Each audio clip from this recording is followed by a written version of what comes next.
Pois bem, hoje o nosso tema vai ser comprometimento, né? E eu pensei numa parábola antiga, né? Diz que uma galinha e um porco se reuniram, talvez você já ouviu essa parábola, né? E resolveram fazer um fast food, né? Vamos fazer um fast food, vamos fazer uma sociedade. Aí o porco falou, então tá, cada um de nós vai entrar com alguma coisa. E você então, galinha, com o que você entra? Ela falou, eu vou entrar com os meus ovos, né? Vou entrar com os ovos. E ele falou, e eu? Ela disse, você entra com bacon. Aí já mataram a charada, né? Ele tinha que entrar com a vida, né? Então é a diferença, né, de participação superficial, que você dá até alguma coisa, mas não compromete a sua vida. Mas o que Deus quer é que nós sejamos comprometidos com a nossa vida. Esse é o verdadeiro comprometimento, né? Então, o título que eu dei à mensagem é Servidores ou Consumidores da Fé? E é um tema que já há algum tempo eu tenho elaborado, pensado, compartilhado, e fiquei até impressionado porque eu não sabia que já tem alguns livros sendo escritos aí com esse tema, né, dos chamados desigrejados, né? E está dentro dessa expressão consumidores da fé. O texto que eu separei, e Deus colocou no meu coração essa semana, foi João 6, nos versos 26 e 27. E ali diz assim, em verdade vos digo, vós me procurais não porque vistes sinais, mas porque comestes dos pães e vos fartastes. Trabalhai, não pela comida que perece, mas pela que subsiste para a vida eterna, o qual o Filho do Homem vos dará, porque Deus o Pai o confirmou com o seu selo. No final nós vamos fazer uma aplicação em cima desse texto, que ele é muito tremendo. Aquilo que a gente pode afirmar em cima dessa mensagem é que o verdadeiro salvo, o verdadeiro regenerado, né, aquele que tem uma experiência real com Deus, ele se realiza no servir. Né? A realização dele está fundamentada no serviço da causa de Deus. Por que que ele não precisa de outras coisas? Porque ele está plenamente satisfeito. Deus o satisfaz de maneira plena. Essa semana eu recebi uma ligação de um amigo meu, um pastor, que já foi até pastor aqui em Boston, está lá em Londrina, e eu sabia que ele tinha saído da Igreja Batista, da primeira, mas eu não sabia onde andava. E ele está envolvido num projeto, numa instituição no Brasil e na América Latina muito importante, que trata da igreja. E ele me convidou, me ligou, me achou e me convidou para participar de um encontro que falava da revitalização de igreja e estabelecimento de igreja. Ele está envolvido no projeto de Novas Frentes e tal. Aí eu fiz uma pergunta bem importante. Eu falei, rapaz, e você? Está congregando aonde? Você e sua família? Ah, bom, de vez em quando a gente vai ali na Presbiteriana, mas não estamos congregando assim, vinculados a nada. Tudo bem, por educação, não entrei no meio da questão. Ele é pastor, mas o meu questionamento na hora veio, como que eu vou ouvir alguém, né, envolvido num projeto que fala de igreja, de revitalização da igreja, se ele próprio não está vinculado a uma igreja, né, se ele próprio está indo na contramão. Semana passada eu fui convidado também para participar de um grupo de Zoom com pastores do Brasil inteiro. O preletor, também membro de uma igreja, não era pastor. A teoria que ele apresentava, eu estou dentro, concordo, são temas que eu concordo, que tem estudado, muito importante, só que ele não é uma pessoa que está envolvida a ponto de estar liderando um projeto de igreja. Ele não é pastor de igreja, ele é na igreja. E ele até fez, né, alguns comentários, teceu alguns comentários assim que são contraditórios em relação à igreja que ele frequenta. Também fiquei questionando. Eu não posso falar de algo que eu não estou vivendo, que eu não estou experimentando. Não é? Então, a situação hoje que a gente vê no Brasil, isso são pastores, né, que eu disse, né? E no Brasil, e eu falo do Brasil porque a gente tem informações claras, mas eu tenho certeza que aqui nos Estados Unidos e ao redor do mundo é um fenômeno que vem acontecendo, algo que já acontecia há muitos anos atrás, não é novidade, mas ele está aumentando dia a dia, e a ponto de já haver uma nomenclatura, né? Já haver realmente um estigma, uma marca, né? Que são os chamados desigrejados. E eles crescem de forma alarmante. Eu procurei alguns dados, eu descobri um dado de 2018 no Brasil, que o IBGE fez uma pesquisa e descobriu que há pelo menos 4 milhões de pessoas que estão nesse grupo chamado desigrejados. Ou seja, são pessoas que vão a uma igreja esporadicamente, não tem compromisso com ela, são pessoas que vão num aqui, outro ali, frequenta uma, frequenta outra, depois vai numa outra, porque não querem vínculos, né? Então, esse grupo está crescendo dia a dia, né? Eles são, a gente pode distingui-los dos chamados desviados. Os desviados são aqueles que abandonaram a fé, né? Um dia creram, depois rejeitaram.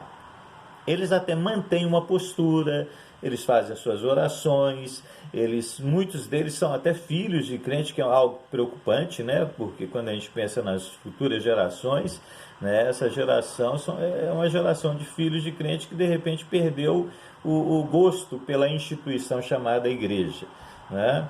Então, eu me lembro, há muitos anos atrás, logo que eu me converti, a gente deparava, né, com essa expressão: aquele fulano é um católico praticante, e aquele não é.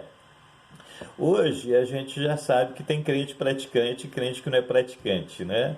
E isso é um negócio assim, muito sério, né? Porque a gente vai vendo a diluição da fé, né? E da crença, aquela crença. Antigamente, quando alguém falava eu sou evangélico, eu sou crente, então as pessoas sabiam que era uma pessoa comprometida. Até mesmo os católicos, eu lembro que falavam: olha, eu até não sou crente não, mas eu admiro os crentes, porque eles são firmes, eles são participativos, né? Mas hoje esse quadro está mudando, infelizmente. A pergunta que eu levanto diante disso é possível ser evangélico sem estar ligado à igreja? Será que é possível? Com evangélico, eu quero dizer aquele sujeito que, o homem, mulher, enfim, que converteu-se, que teve uma experiência de regeneração, que são salvos, né? Com evangélico eu quero dizer isso, porque existem outros que são evangélicos, se dizem evangélicos e não estão, né? Mas o que eu quero dizer é exatamente esse evangélico mesmo, puro, né? Que tem uma experiência de regeneração. É possível estar fora da igreja, ser evangélico, ser um cristão fervoroso, real, verdadeiro, e estar fora da igreja? Eu não sei o que você pensa disso. Uma das razões de trabalhar temas como esse é porque há um receio de que muitos que hoje estão na igreja amanhã não vão estar. Então é um tema preventivo, né? Quando eu olho para a parábola do filho pródigo, né, muitas vezes a gente pensa no filho que saiu, né? E a gente fica impactado e até triste. Puxa, o camarada tinha tudo e se tornou um filho pródigo. Graças a Deus que ele voltou. Mas, sabe, infelizmente tem muitos filhos que ainda estão dentro da casa dos seus pais, mas são pródigos. Ainda não saíram, mas já no coração já saíram. Então, da mesma forma, eu entendo que a gente precisa de estar vinculados à igreja com entendimento. Por que eu preciso estar na igreja? Por que a igreja é importante? Esse é um leque muito grande, não dá para falar tudo hoje, mas algumas coisas eu entendi que seriam importantes e oportunas da gente compartilhar, né? E a base bíblica. A Bíblia nos dá uma base sólida para que nós estejamos vinculados à igreja, porque a igreja não é uma instituição humana. Ela tem um aspecto institucional humano, quando você pensa no endereço, no prédio, nos registros civis, enfim, né? Esse é o aspecto humano. Mas a igreja, ela não é uma instituição humana. Aliás, estamos estudando nas quartas-feiras, né? Toda quarta-feira às 8 horas, o livro de Efésios. E o livro de Efésios é um dos livros que destampa de uma maneira tão tremenda e gloriosa a visão da igreja. O que é a igreja?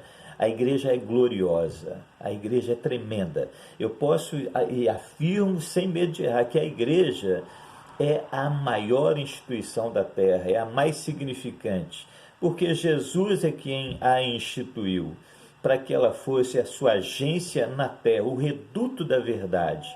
Né? E é lógico, eu não estou pensando necessariamente nas quatro paredes, porque as quatro paredes elas têm a sua importância na medida que elas agasalham a igreja, corpo de Cristo. E por isso ela passa a ter a sua importância. Mas a igreja é a instituição criada pelo Senhor, ou seja, ela é essencial. E o primeiro tópico que eu quero levantar nessa manhã é exatamente esse, é que Jesus nos ensina sobre a essencialidade da igreja, ou seja, a igreja é essencial, ela é preponderante, ela é necessária ao projeto de Deus, ela faz parte do projeto de Deus.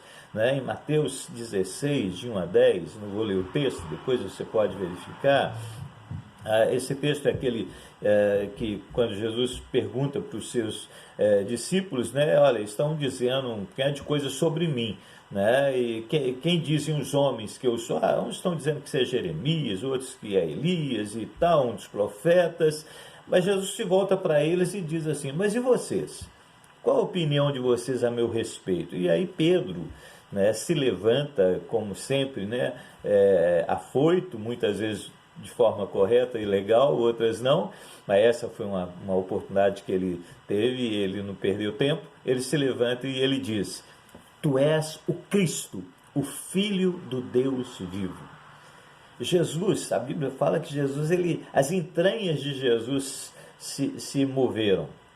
E Jesus declarou a ele, olha Pedro, não foi carne e sangue que te revelou essas coisas. Ou seja, isso não veio por uma percepção natural e humana. Algo aconteceu de sobrenatural aqui. Jesus disse assim, foi meu Pai quem te revelou. E aí ele declara para Pedro, Pedro, tu és Pedro e sobre esta pedra eu edificarei a minha igreja. Qual que é a pedra? A pedra é a declaração de Pedro. Jamais Pedro é a pedra. Pedro é pedrinha, é Petros, né? Não é a rocha. Então, há duas palavras ali no grego. Quando ele fala sobre esta pedra, ele está falando sobre a rocha que é a declaração, que ele é o Cristo, o Filho do Deus vivo. Né? Sobre esta pedra eu edificarei a minha igreja. E aí ele menciona a igreja. O que é a igreja? A palavra grega que é traduzida para o português como igreja é eclesia. E eclesia é a junção de duas palavras, não vamos entrar no mérito dessa definição, mas em síntese, eclesia significa uma assembleia, uma congregação. Então Jesus estabeleceu uma assembleia, uma congregação, ou seja, havia expectativa de que o povo de Deus estaria reunido, né? Então, e foi Jesus quem criou essa metodologia. Foi ele que criou a igreja. E ele dizia, as portas do inferno não prevalecerão contra a minha igreja. Né? Então ele é o cabeça da igreja, a Bíblia vai dizer, né, em vários lugares, ele é o cabeça, enquanto líder, ele é a cabeça, pensando no corpo, né? Ele é aquele que rege o corpo, né? O corpo de Cristo que é a igreja. Né? Então esse é um fundamento importante, a Bíblia nos fala da igreja. Em Mateus 18, na sequência, Jesus também vai falar sobre disciplina na igreja. Né? Interessante, né? Ele vai falar de disciplina, e para ter disciplina tem que haver um grupo de pessoas que estão ali de forma coesa, compartilhando a mesma fé, e que de repente alguém, entre aspas, pisa na bola, precisa de ser disciplinado. Então a igreja precisa de reunir, tratar daquele assunto e disciplinar aquele irmão. E há todo um critério ensinado. Então ele não está dizendo que alguém pode ficar solto na sua casa, um vivendo aqui, outro ali. Não, eu não preciso de igreja, eu não preciso de estar vinculado a nada. Como? Se você vai estar sendo submetido a uma disciplina, tem que haver uma hierarquia, tem que haver alguém que lidera, que comanda. Então, dessa forma, a gente vê que cai por terra essas ideias, né, de que instituição tem que ser banida, para eu me aproximar mais de Deus, eu não tenho que estar vinculado a nada. Olha, cuidado com isso aí, porque a Bíblia nos ensina sobre a instituição. Em segundo lugar, Jesus nos ensina sobre a dinâmica da igreja. Uma delas é exatamente essa disciplina. Então, Jesus instituiu o batismo, que, entre outras coisas, também significa iniciação, né, na fé. Né? Jesus falou da ceia. Como é que você vai celebrar a ceia solitariamente? Ah, não, mas eu reúno na minha casa sem liderança, com um, dois ou três. Olha, é uma igreja, você está criando uma igreja. Né? Eu lembro que muitas vezes, lá no Brasil, em Belo Horizonte especialmente, tinha uma sorveteria, achava interessante, sorveteria sem nome. Né? E há muitas igrejas, a nossa igreja é a igreja que não tem nome. Aí passa um tempo, você pergunta assim, mas de qual igreja que você é? Ah, eu sou a igreja sem nome. É o nome da igreja. A igreja passou a ser a igreja sem nome. Né? Então, qualquer grupo que se reúne, seja com 3, 4, 5, 6, 10, se torna uma instituição. Quer queira, quer não. O fato de não estar registrado com os registros civis, isso não muda o fato. Né? Tem que haver uma hierarquia, tem que haver alguém que lidera, tem que haver uma confissão, e a Bíblia fala das confissões. Né? Eu tenho que confessar que Jesus é o Senhor. Lá em 1 João, eu tenho que confessar que Jesus veio em carne, e assim por diante. Tem que haver, senão entra num grupo pequeno, alguém que pensa diferente, ele já é excluído do grupo, ele não é bem quisto. Então, quer queira, quer não, o fato de ser grande ou pequeno não importa. É lógico que a Bíblia, e aí quando você estuda as cartas de Paulo aos Coríntios, quando ele fala sobre a igreja, sobre o culto, que tudo tem que haver ordem, decência, um fala, outro fala. Então, tem que haver. Então, a organização, Deus jamais vai ser contra a organização. Então, ele instituiu a ceia, ele falou de disciplina na igreja, ele falou de exclusão e ele instituiu liderança. Você vai ver lá em João 21, né, lá depois da ressurreição, no encontro de Jesus com Pedro, com os discípulos, ele tem um evento ali tremendo com Pedro, né, porque Pedro havia acabado de negar a ele, ali na época da crucificação, e ele faz algumas perguntas a Pedro, né, tu me amas? E cada resposta de Pedro, especialmente as duas primeiras, ele diz, apacenta os meus cordeiros, apacenta o meu rebanho. É lógico que Jesus não estava dando a Pedro uma qualificação papal. Né? Naquele momento, Pedro era a chave, como foi no ministério. Depois, Paulo para os gentios.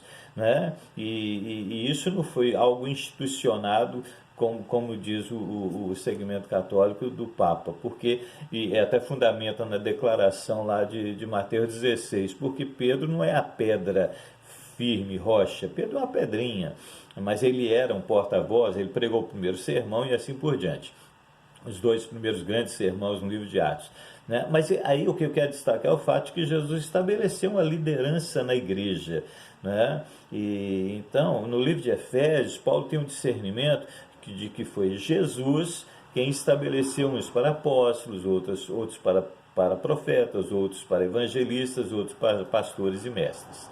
Então, o contexto de Efésios 4 fala de liderança, tudo isso com vista ao aperfeiçoamento dos santos, né, para que cada um seja identificado com o varão perfeito. Ou seja, você percebe que há ensino, e para que haja um ensino de qualidade e um ensino integrado, tem que haver um grupo que reúne, e aí é lógico, sugere uma liderança, sugere organização, cada um no seu contexto, né?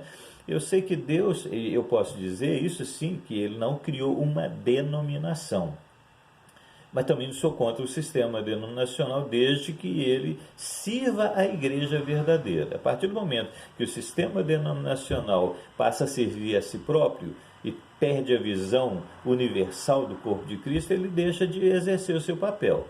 Mas em si não, porque da mesma forma que num tempo em que havia muito menos pessoas, Paulo escreve a igreja de Corinto, a igreja de Éfeso, a igreja da Galácia.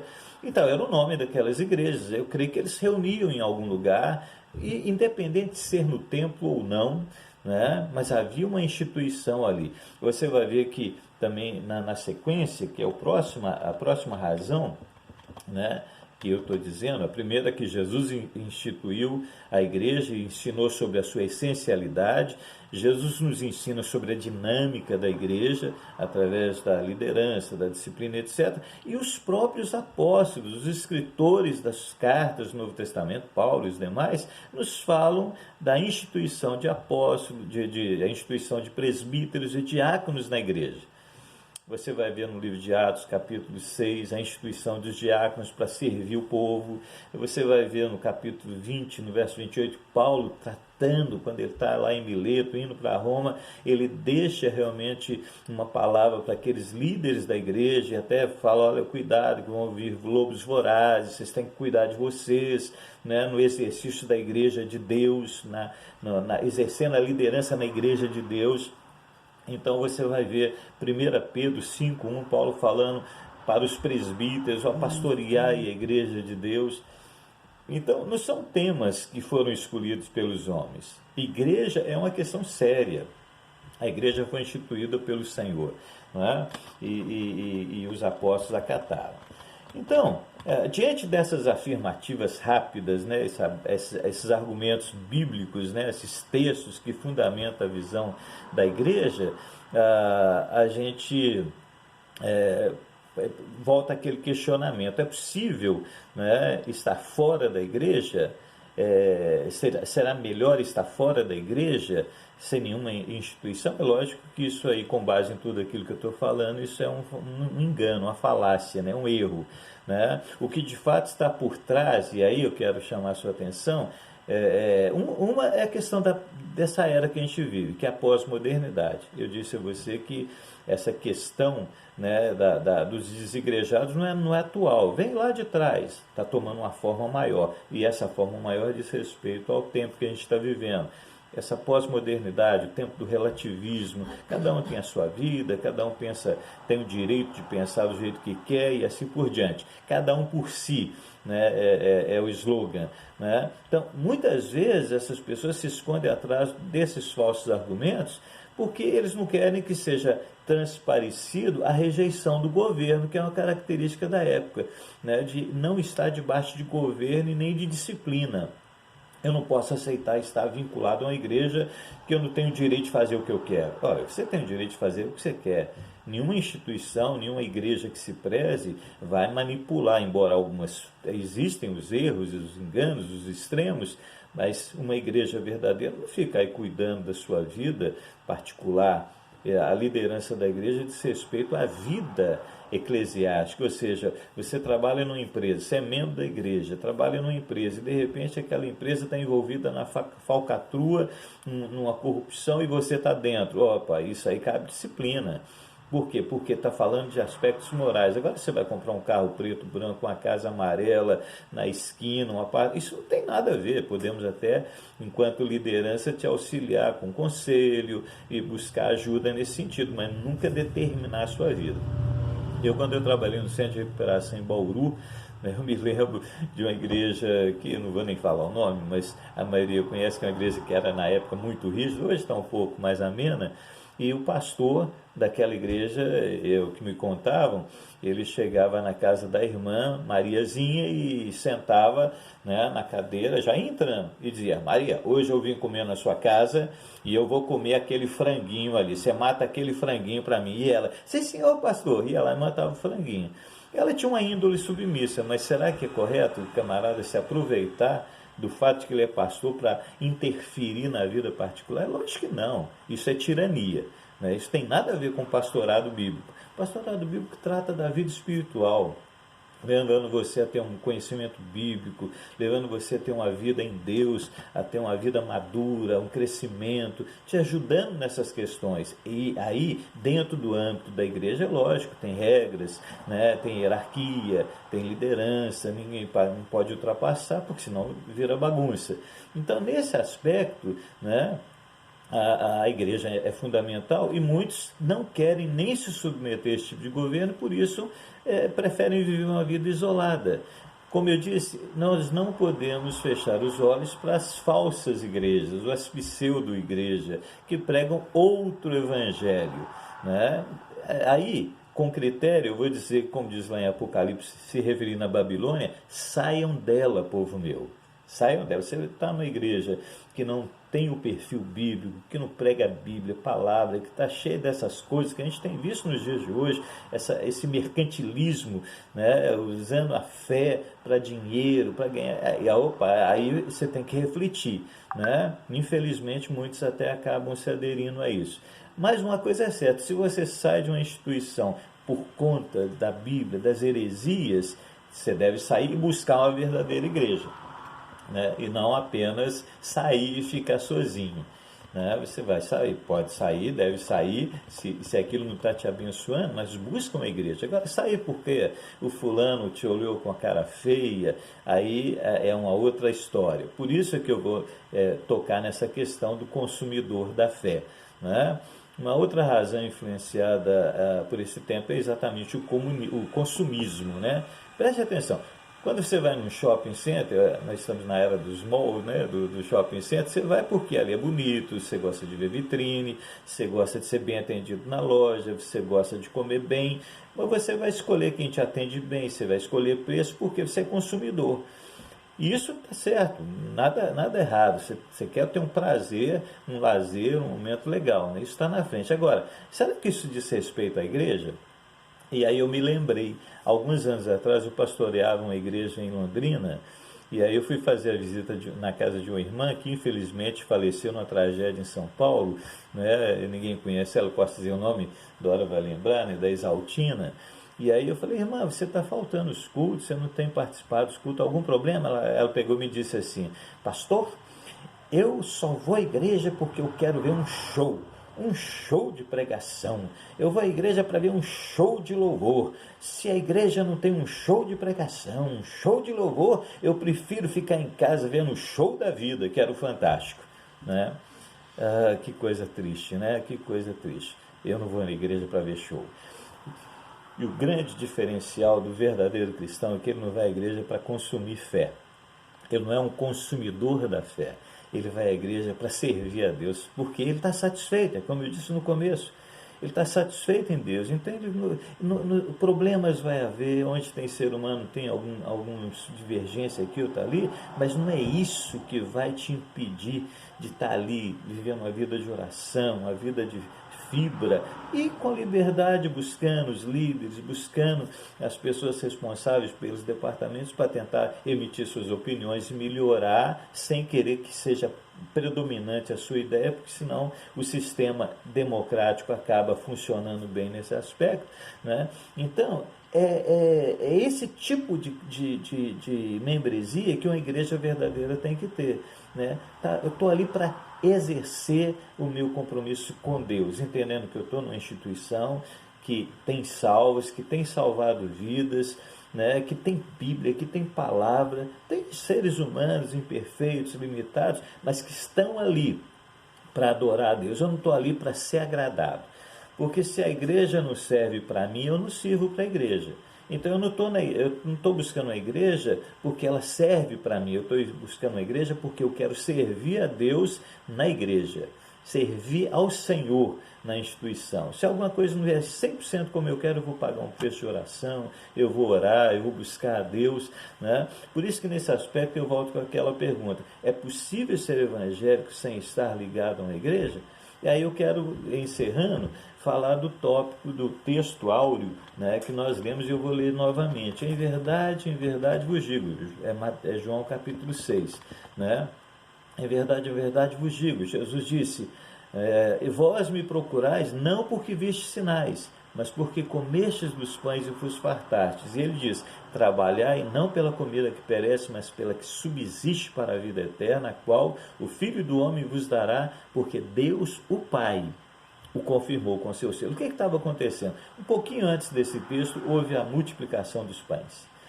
Aí Jesus vai para o outro lado do lago e aquele povo vai atrás de Jesus. O que eles viram antes? Eles viram um milagre. Eles viram um grande milagre. Jesus multiplicou os pães. Havia, naquele contexto, né, uma ideia de que, de alguma forma, se Jesus está preenchendo as nossas necessidades, ele é a pessoa-chave, ele é o cara para assumir o governo. né, para assumir o império. Então havia esse movimento, né, porque a ideia que se tinha é que o Messias viria para resgatar o reino, né, e acabar com Roma. E é lógico que isso aí envolveria guerra armada, etc. e tal. Então eles tinham esse intuito também de fazer de Jesus o rei humano. Eles viram milagres, mas Jesus está dizendo aqui, olha, quando eles perguntam, chegam para Jesus e dizem assim, Jesus, olha, nós sabíamos que você tinha chegado até aqui. Jesus não está nem muito preocupado com a pergunta deles, porque Jesus está fazendo uma leitura do que está por trás. Por isso que a resposta, em princípio, de Jesus não tem nada a ver com a pergunta que eles fizeram. E Jesus então diz a eles, vocês estão me procurando não porque viste sinais, né? Não foi porque vocês viram. Eles viram um sinal, sim, mas o sinal, a ótica, a percepção que eles tiveram do sinal, ou seja, da multiplicação dos pães, foi apenas uma percepção natural e humana. Uma percepção de que aquele fazia alguma coisa para satisfazer a nós. Nós precisamos de pão. Então, isso é que importa para nós. E Jesus está dizendo, vocês não tiveram noção nenhuma do verdadeiro sinal. Aquele sinal, ele diz respeito ao fato de que eu, Jesus, sou o Filho de Deus, né? Aquele sinal fala da eternidade, aquele sinal fala de aspectos espirituais. Eles não tiveram essa percepção. A percepção deles era bem opaca.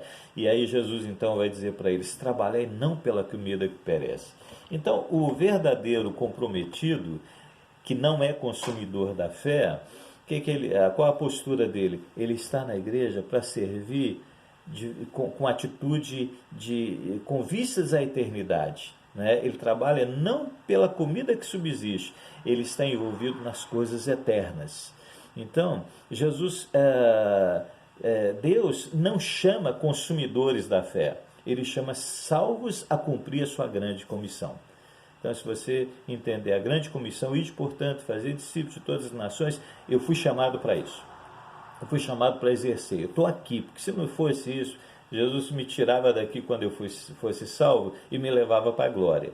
Mas Ele está me deixando aqui para servi-lo. E a forma de servi-lo é dentro da igreja,